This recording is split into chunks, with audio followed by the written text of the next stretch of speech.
A conference at a luxurious hotel in the winelands in Stellenbosch.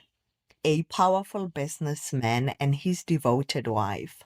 One of them turns up dead in what seemed like suicide at first glance. But as investigators dig deeper, the truth painted a far more sinister picture. This is the story of Susan Rohde. Let's get into it. Susan Rohde was a 46-year-old mother of three daughters who were all teenagers. She was married to Jason Rohde, a successful businessman and CEO of Lou Giffen Sotheby International Realty in South Africa. Lou Giffen Sotheby operates under the globally recognized Sotheby International Realty brand, which is, if you are South African, you would have seen this company either on News 24 or in a physical space where you would have seen their real estate company. They are known for exclusive premium real estate services where they sell, rent, and manage high-end residential and commercial properties. The couple had been married for 23 years. They had met at a party when Susan was 19 and Jason was about 22, 23. They lived in Bryanston in Johannesburg in a house that in 2016 was worth 10 million rand. So they lived in a beautiful mansion. And outwardly, they seemed to have the perfect life. A hardworking, successful husband, a wife that adored him, three beautiful, happy, and healthy children, a great social status where people loved and admired them. But beneath the surface, cracks in their marriage began to show.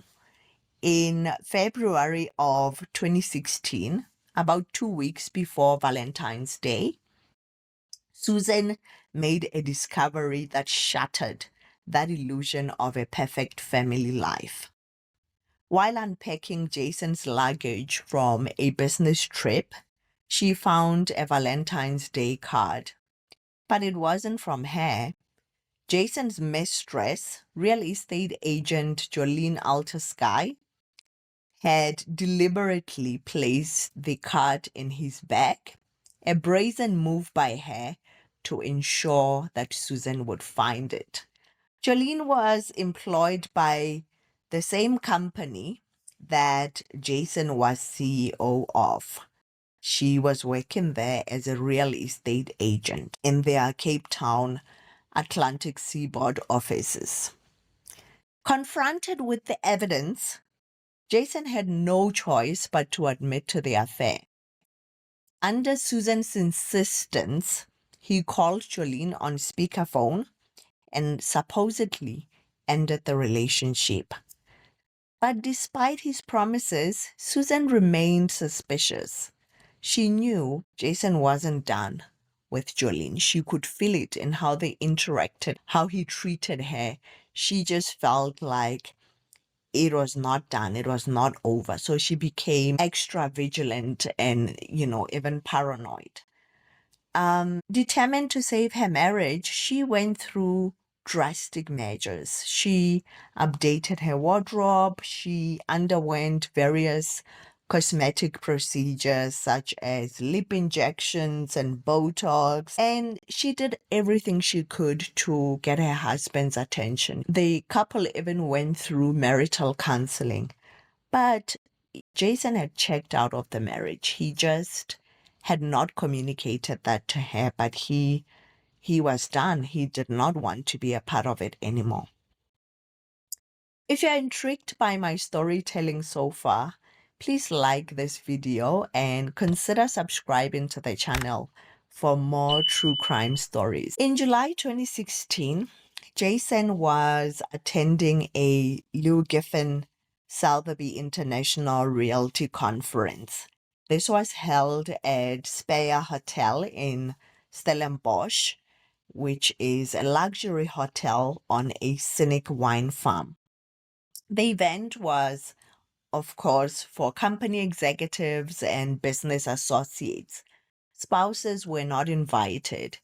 Susan discovered that Jolene was also going to be at the conference. And so she insisted that she was going to this conference.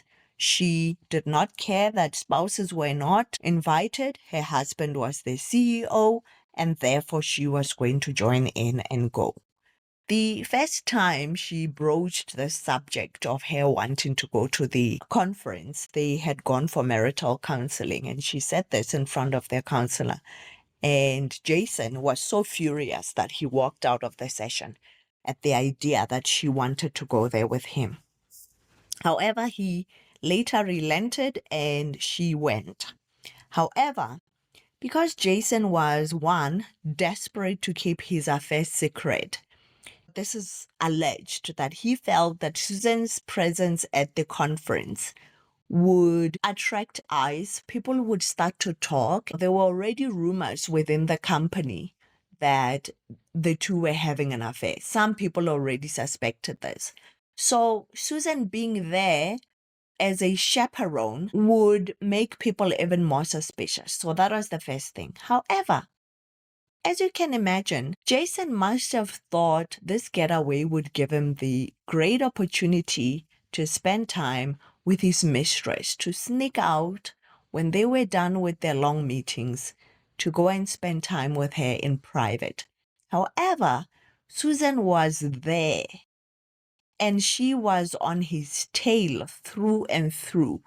Throughout that weekend, Jason sent several messages to Jolene. In one message, he says, she's following me around. She follows me around like a shadow. And in another, he says, there's nothing I want more in life than to be with you, Jolene. And he also appears to be insecure, sending her a message saying, do you still love me? But of course, Susan refused to back down. She did not give him a chance to do anything.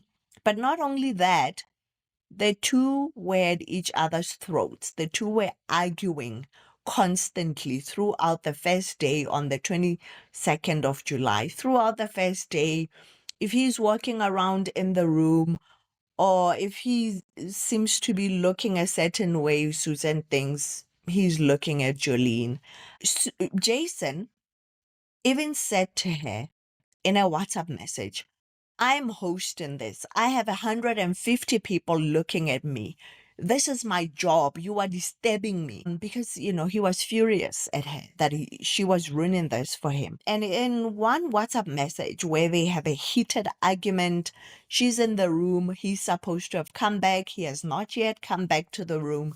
And she believes he's with Jolene. And he does not actually refute this claim.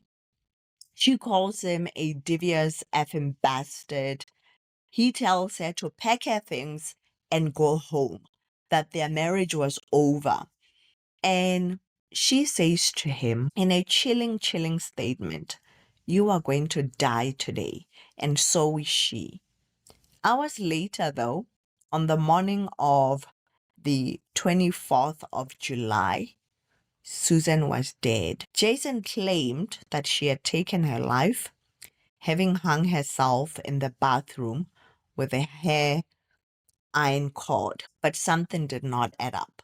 So let me tell you Jason's account first. He says the two of them were arguing a lot throughout that night. He went to his friend's room for a while and she followed him and she continued arguing. And finally, he went back to the room. And when he got there, he was very straight with her that he wanted out of the marriage. And after that, he fell asleep. Waking up to use the bathroom, he realizes that one, Susan is not in bed. He tries to open the bathroom door. The bathroom door does not open. It's locked from inside. He shouts her name. He tries calling her a few times. Her phone is ringing. He can hear very clearly that her phone is ringing from the bathroom. And about 20 minutes or so later, he decides to go and call he calls hotel management on the phone. The hotel manager comes and, the judge would have a problem with this later, that he knows his wife is in there. He does not call emergency services. He is not frantic. The judge commented that he did not even unlock the door or wait anxiously at the passage for the hotel manager to come quickly. He did not try to break the door into the bathroom, but when the manager of the hotel comes, he does not inform the person that his wife was in there. Rather, he just says, "I cannot open the door. The door is locked from inside." The hotel manager, of course, fiddles with the door, and then finally he manages to open the door. Now, once the door opened, there are two versions of what took place. According to Jason, they found Susan dangling behind the door. Around her neck was a hair curling iron. She was hanging and dangling by a hook, a towel hook that had been put behind the door towards the top part of the door. According to the hotel manager, Susan was lying on the bathroom floor. So Jason insists that he instructed the hotel manager to help him by removing the cord from around Susan's neck and then laying her on the floor where she would eventually be found by everyone else. The hotel manager would later explain in court that because she was naked, he felt very uncomfortable and quickly left. Jason did not ask him to call for help. And so that is Jason's story. He did not ask her to call for help. Later, I will get into the account of the second person that came into the scene, the person that became one of the main witnesses for the state. So, of course, the police are called into, and upon arrival, something just felt off. A forensic pathologist was brought in to examine the scene, and almost immediately, inconsistencies emerged. The details did not quite add up to what were signs of a typical scene where a person had unalived themselves. The ligature marks on her neck were not consistent with marks that could have led to her death, the pathologists described them as very superficial. And overall, the circumstances were just very, very off. There were also injuries. Some of the injuries were consistent with someone that had been dragged. So she had injuries on her fingernails. I believe one of her fingers was cut. Her other fingers were also injured. Jason would say in court that when he was going to his friend's room, she was trying to follow him and tripped and fell. That's where she would have injured her fingers. In addition, the same doctor, the forensic pathologist, Dr. Karen Badges, noticed something deeply concerning. Various bruises and abrasions on Susan's neck, which were consistent with having been strangled rather than ligature marks that would be caused by strangulation with a cord or something else. It seemed like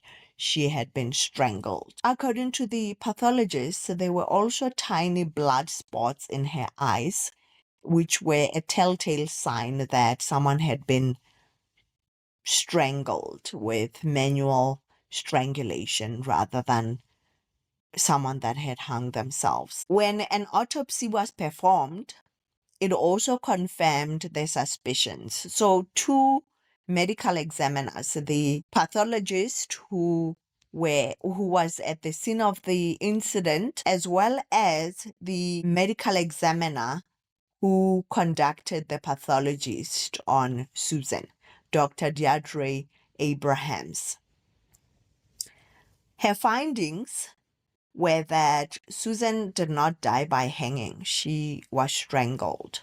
The bruising on her neck, her ribs were also fractured, and there was blunt force trauma to her chest and her abdomen, which suggested that there was a violent struggle before her death.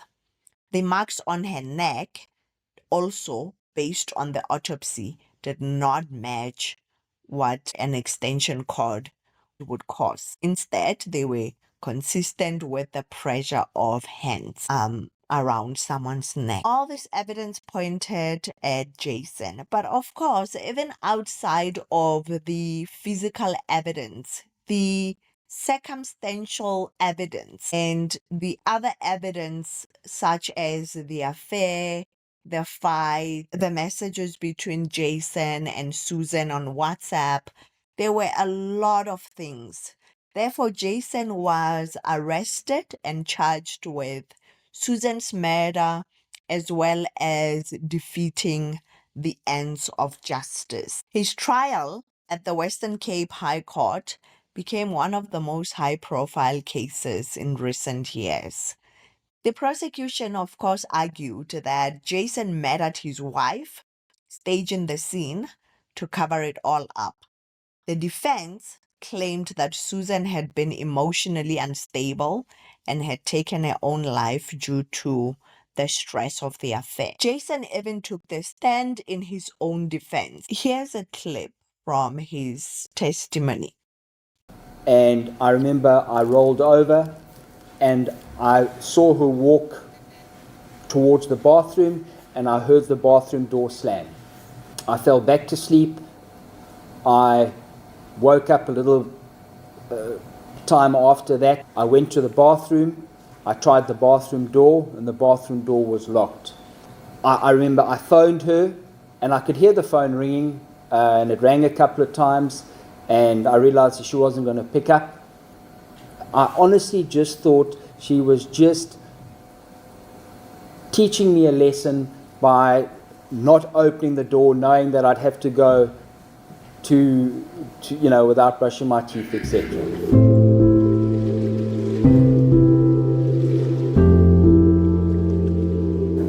And the moment he unlocked the door, he stepped backwards.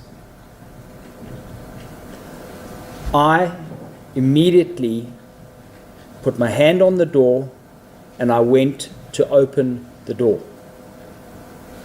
The door opened a couple of inches and then it was blocked. I see her feet pointing this way, then I knew why the door was not opening. I push the door open, I get through the door, I come around here and I pick Susan up in that position. I immediately called for Mr. Daniels, immediately.